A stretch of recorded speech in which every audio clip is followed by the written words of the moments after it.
Oil just spiked more than 5% in a single afternoon, $92 a barrel, and analysts are saying gas could test $5 a gallon. Iran walked away from talks with the U.S. today and threatened to shut the one waterway that carries a fifth of the world's oil. And here's the very first thing I want you to do about all of that. Nothing. Don't panic, because the move that actually protects your wallet this week has almost nothing to do with the gas pump. From Trek for Wealth, this is the podcast. I'm Avery. And I'm Grant. Today, an energy shock you didn't cause, quietly reaching into your wallet through more doors than you're watching. And the 3 things a normal person actually does about it this week. Okay, Grant, I want to be honest about why this one bugs me. Every time oil spikes, the whole internet turns into doom. Charts, sirens, buckle up, here it comes. And I'm sitting there going, okay, but what do I do? Like on a Tuesday, with my actual budget. Right.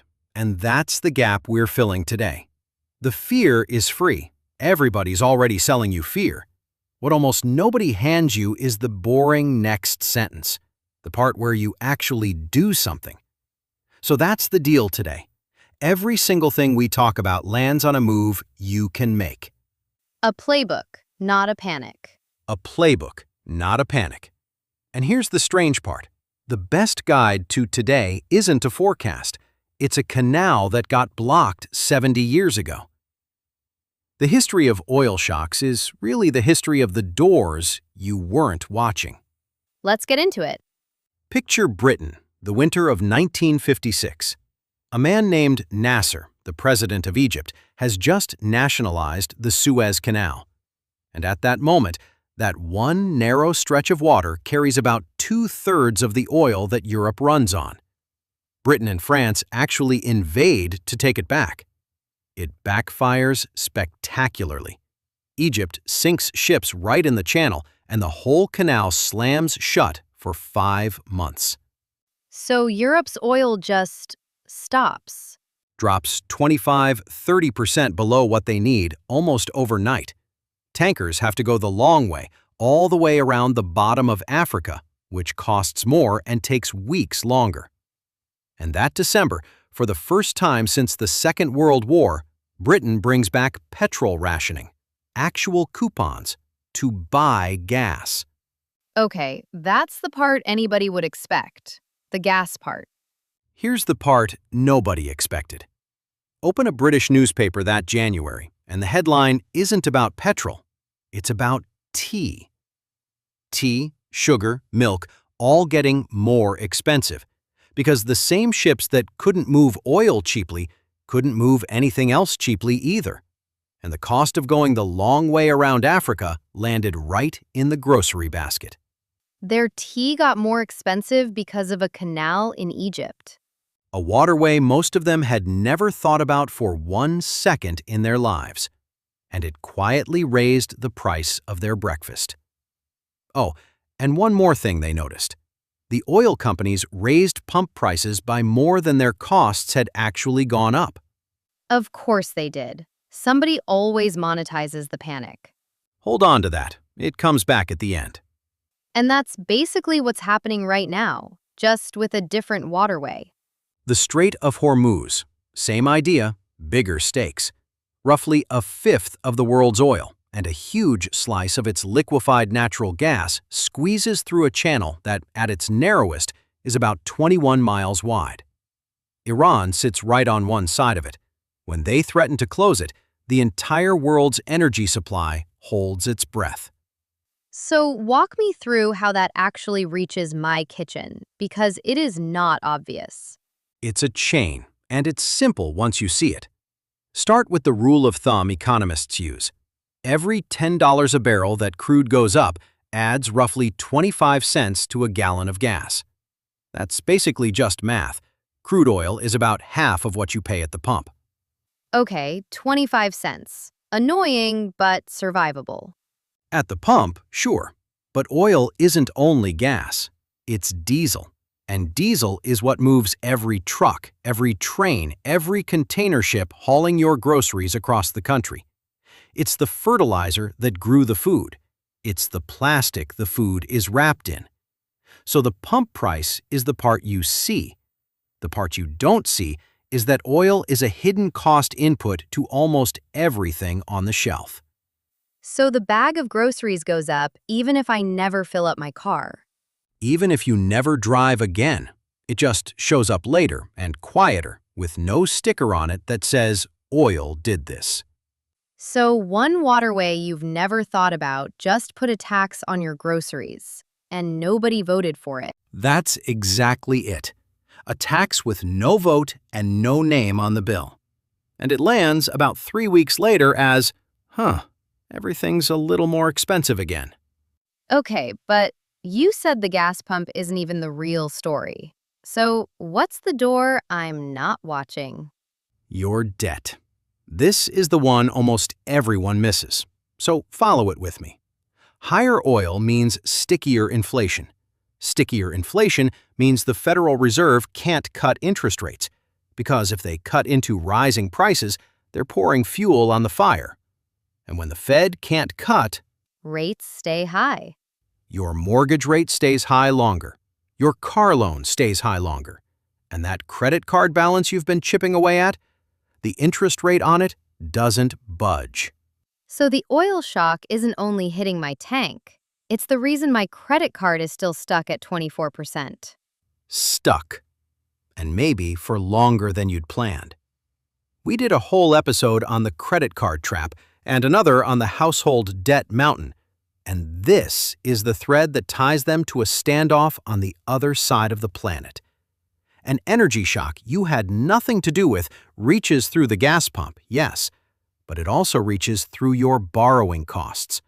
That's the second door, and it's the expensive one. So the thing I didn't cause is the reason I can't get out from under the thing I'm already paying for.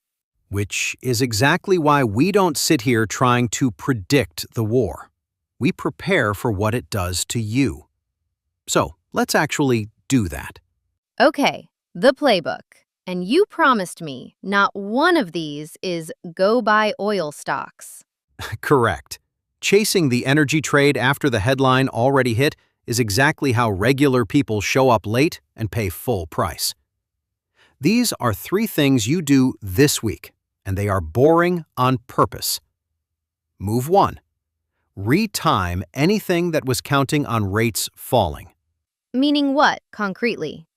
If you were waiting to refinance your mortgage, if you were banking on credit card rates dropping soon, if you were going to wait for a better rate on a car, that timeline just slipped. So budget as if rates hold right where they are. Don't build your plan on a rate cut that the oil market just shoved further down the calendar. Move 2. Build a small energy and food buffer into your monthly budget now, on purpose, instead of absorbing the creep by surprise. Even $40 or $50 a month. Here's why it matters. The shock that's already budgeted is just an annoyance. The shock that ambushes you is the one that makes you reach for the credit card we were just talking about. And move 3. Do not panic trade the headline. Positioning beats prediction. Every oil shock in history has produced a pile of regret decisions. People who sold in fear at the bottom or chased the spike right at the top. The entire win is just not being one of those people. So if I had to put the whole playbook on a sticky note, 3 moves to make before gas hits $5, and not one of them is buying an oil stock. okay, here's what I keep waiting for though. For somebody smart to just tell me where oil is going. The real experts, what are they saying? Oh, they're saying. That's the whole problem. Right now, Goldman Sachs is around $85 a barrel for this year. JPMorgan is down near 60. They think there's actually a glut coming. And UBS is up near 100. Wait, those are the same caliber of banks? Looking at the same world? Same week, same data, $40 apart. And these are the best resourced trading desks on the entire planet. So which one's right? Wrong question. When the smartest people in the room are $40 apart, the lesson isn't go find the smart one and copy them. The lesson is that the future genuinely is not knowable here, and anybody selling you certainty is selling you something. Goldman says 85, JPMorgan says 60. When the experts are that far apart, stop predicting and start preparing. That is the whole game. You don't need to win the forecast. You need a plan that survives being wrong about the news. You know, that family in Britain in 1956, they didn't need to predict the Suez Canal. They never could have. What would have actually helped them was a little slack, a buffer, a plan that didn't fall apart the second something far away went sideways. 70 years later, the canal is different. The war is different. But the lesson hasn't moved an inch. Energy never just hits the pump. It reaches through your groceries, through your borrowing costs, through a dozen quiet rooms in your financial life you weren't watching. You can't bolt every door, but you can stop being surprised, and you can build the buffer. Preparing without predicting. Always.